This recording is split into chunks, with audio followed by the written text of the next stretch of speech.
Jeff Wilson, and what does he bring to the table? Talk about his skill set a little bit. Yeah, I think he brings physicality as a runner, like his speed, like his vision. I think he's a great complement for us. Obviously, his experience in the system will be extremely helpful. Just when the opportunity presented itself, it was something that with Mike's history with him and all the guys in San Francisco, it just seemed like it was an option that we just had to take action on.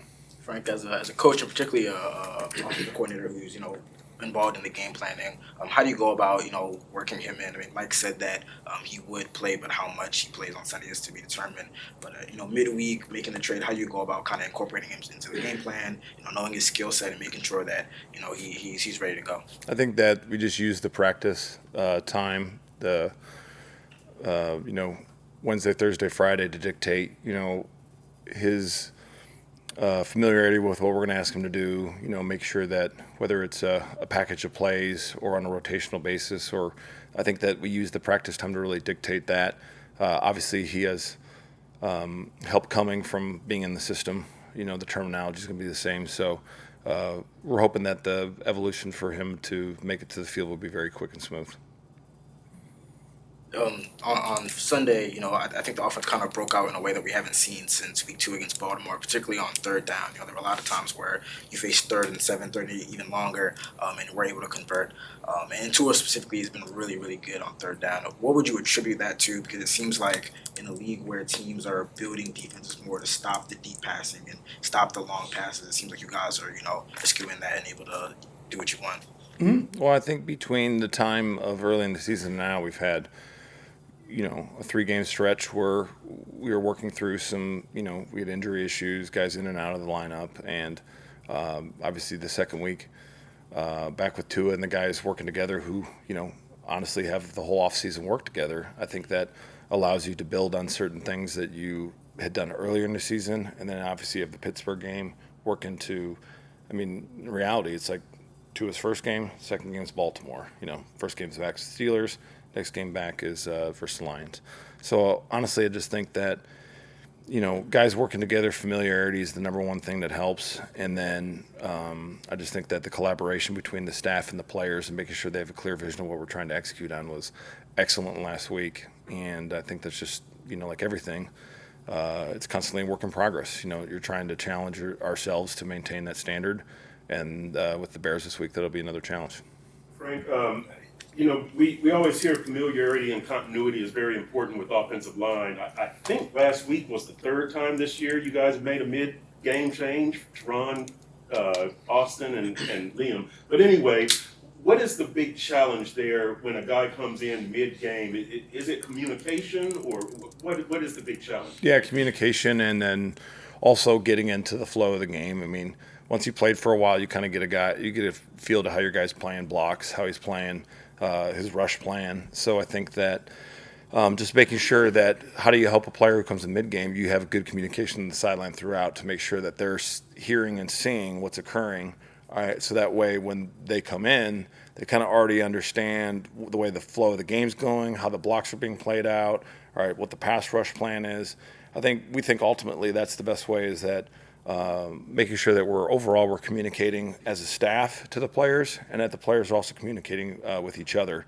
All right, so when we're on the sideline, they're talking to each other, making sure they're communicating what they're seeing, and they're also communicating with the guys who are on the sideline from what they're seeing, because sometimes that vantage point is different. So I think overall, like you said, communication in the huddle, on the line of scrimmage, and also if we are having good communication on the sideline through the players, that you're hoping it's going to be a seamless transition. Some of the Robert Jones pluses was going for him.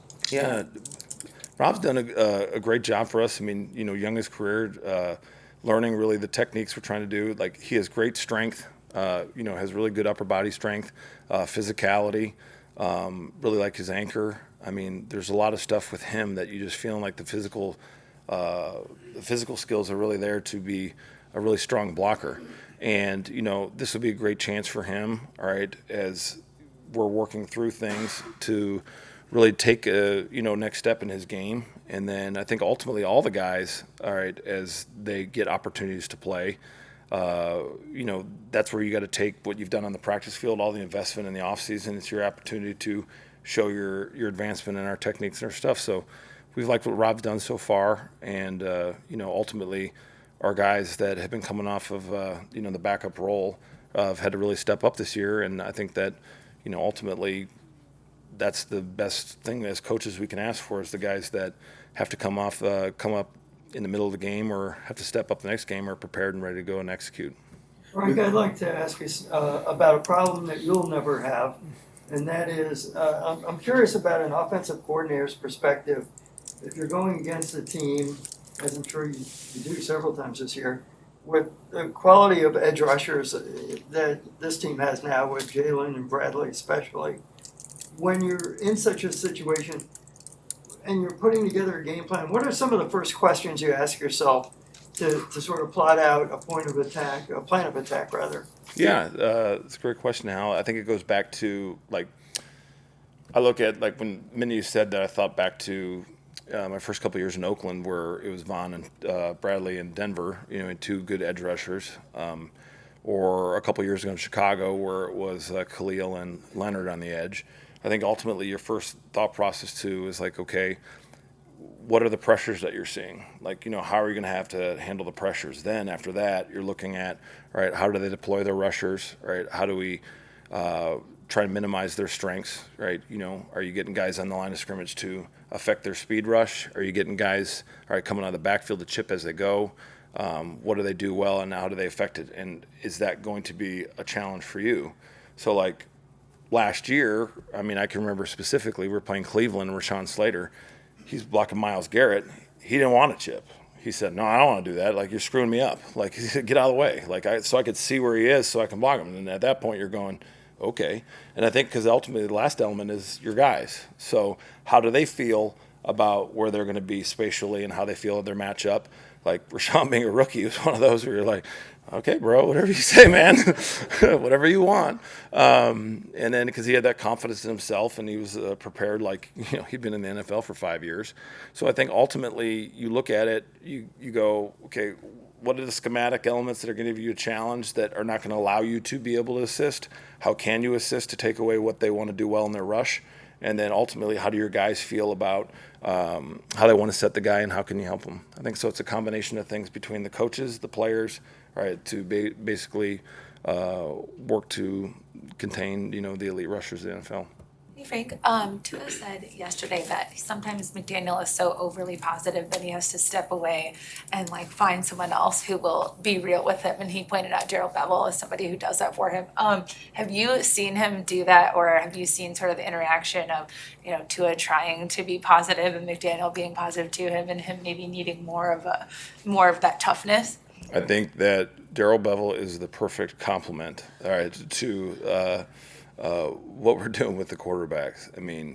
He is so just methodical in his approach. He is on the little details of all the things. He's just always so locked in on making sure that the quarterbacks are fundamentally sound, understanding the execution of each play, the timing of each play, understanding the nuances of what we're trying to do. So, yeah, and I think it's a perfect compliment for us because, with his experience being a coordinator in this league for so long, and then with Mike's personality, a lot of our personalities, and Tua's personality, it's just a great offset because, as you get through the league, you try and make sure you have, you don't want to have a staff full of everyone of the same personality type, everyone of the same mindset. Otherwise, you just sit there and it's either you're going to get a ton accomplished or you're going to get nothing accomplished. But having guys that with different personalities, viewpoints, vantage points, that allows you to have one, creative thought, two, challenging perspectives, because I think that's ultimately in life, you want to surround yourself with people with different perspectives and different viewpoints to things. That's why you challenge yourself, and I think that's why Darrell coming from outside the system has been such a great offset, and then just who he is as a guy is a perfect fit for Tua and Mike. Yeah, and how would you describe McDaniel's coaching style and personality compared to previous head coaches that you've worked for under? Well, okay, if you go through my gauntlet, okay.